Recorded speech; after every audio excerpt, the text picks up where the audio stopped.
नमस्कार, मी आशा नेहमी. माझ्या मेसेंजरवर मला बरेचसे मेसेज येतात.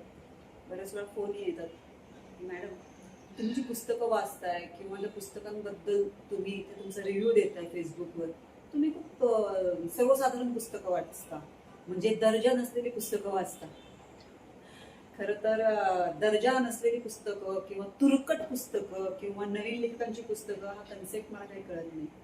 मला एकच माहिती आहे की ॲज अ वाचक की जी पुस्तकं तुम्हाला आवडतात, तुमच्या मनाला भावतात, ती पुस्तकं ही श्रेष्ठ असतात. कारण ती खूप काही शिकवतात. इव्हन ह्या दिवसांमध्ये तर मी इतकी छान छान पुस्तकं वाचलेली आहेत आणि हे सगळे आत्मकथन आहेत.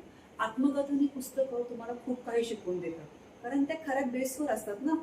आता हे बघा, ही व्हायरल माणुसकी इतकं छान पुस्तक आहे की लॉकडाऊनमध्ये जेव्हा माणुसकी खरंच लोकांना घरातून बाहेर पडता येत नव्हतं, तेव्हा घरातून बाहेर पडून जी मदत केली गेली वैभव वाघ यांनी, तर खरंच अशी पुस्तकं आपण वाचली पाहिजे. बरोबर आहे ना? खूप छान छान पुस्तकं आहेत. हे बघा, हे जागरण पुस्तक आहे. जागरण भारत सातपुतेंचं पुस्तक आहे. हे त्यांचं आत्मकथन आहे. या पुस्तकाला सुद्धा खूप पुरस्कार मिळालेत आणि अतिशय उत्कृष्ट असं हे पुस्तक आहे. वटवृक्षाच्या छायेखाली दीपक शिव यांनी बाबा आमटेंजी यांच्या आयुष्यावर हा पुस्तक लिहिलेलं आहे. आणि खरंच सध्याची जी पिढी आहे किंवा इव्हन मी सुद्धा, मलाही फक्त ते नाव माहीत होतं, पण त्यांची कीर्ती, त्यांनी काय काम केलेलं आहे ते एवढं माहीत नव्हतं. तर या पुस्तकांमुळे मला ते कळालं, दीपक शिवला खरंच असे लेखक यायला पाहिजेत पुढे, की अशा काही गोष्टी आहेत, अशी काही पुस्तकं आहेत जे आपल्यापर्यंत ह्या लेखकांमुळे पोहोचतात. खूप पुस्तकं आहेत. आता बघा, हेलपाटा हेलपाटा तानाजी धरणे, त्यांनी त्यांच्या आयुष्यावर हे पुस्तक लिहिलेलं आहे. हे सुद्धा एक आत्मकथन आहे. आयुष्यात तुम्हाला खूप काही गोष्टी सहन कराव्या लागतात, तुमच्या आयुष्यात येतात, पण तिथे कुठेही कंप्लेंट न करता आयुष्य कसं जगावं ना, ते हेलपटा ही कादंबरी शिकवते. त्याच प्रकारे देवा झिंजाड सर, एक भाकर नाव, एक भाकर तीन चुली, हे नामी काफी आहे. ह्याच्याबद्दल कुणाला सांगायलाच नको की हे पुस्तक एवढं गाजतंय पूर्ण मार्केटमध्ये. आणि रडायचं नाही तर लढायचं या पुस्तकांमधून आपण शिकतो. खूप आहेत. आता इनूची गोष्ट आहे, मी अजून जिवंत आहे. आणि खूप चांगलं पुस्तक आहे युनुस सय्यद यांचं, की आयुष्यामध्ये काही अडचणी जरी आल्या, तुम्हाला कितीही प्रॉब्लेम आले, तर त्यातून बाहेर कसं निघायचं, बाहेर कसं पडायचं, हे पुस्तक तुम्हाला शिकवतं. आणि खूप आहे बघा, पाय आणि वाटा, सचिन वसंत पाटील सरांचं पुस्तक आहे.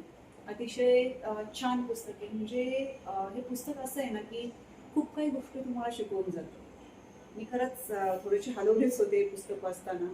प्रत्येकाने वाचावं असं हे पुस्तक आहे. आणि रावण पुस्तक वाचलं मी, शरद तांदळेजी सरांचं. एंटरप्रेन्योर त्यांचं वाचलं, की आयुष्यात आपण काय करायला नको आणि काय करायला हवं, ह्या गोष्टी जर आपल्याला कळाल्या तर आपल्या आयुष्यातला जो प्रवास आहे तो खूप सोपा होऊन जातो.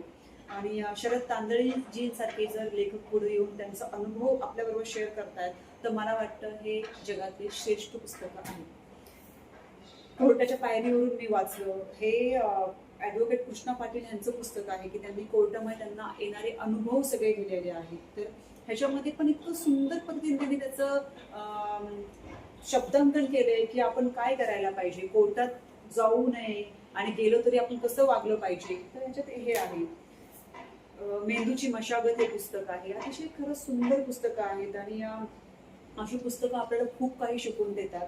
तर ह्या दिवसांमध्ये मला उलट अशी काही पुस्तकं वाचायची आवड झाली, की जी आत्मकथन आहे. आणि हे वायंगी, हे अविनाश महाडिकांचं एक पुस्तक वाचलं. अतिशय छान पुस्तक आहे हे सुद्धा. मध्यंतरी मी तुरुंगरंग हे पुस्तक वाचलं होतं. एक IPS अधिकाऱ्याची कहाणी.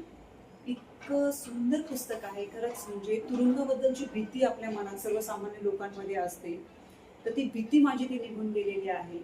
आणि ते सुद्धा त्यांचं एक आत्मकथनच आहे.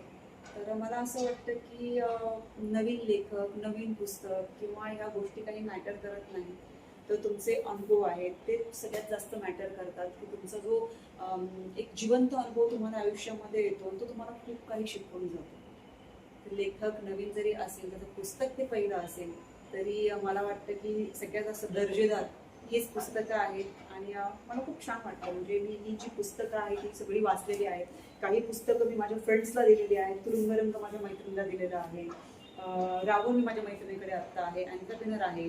तर खरंच ही पुस्तकं खूप सुंदर आहेत आणि तुम्हाला खूप काही शिकवून देतात. त्याच्यामुळे अशी दर्जेदार पुस्तकं मला ह्या लेखकांची वाचायला मिळाली म्हणून मी त्यांचे सगळ्यांचे आभार मानते. धन्यवाद.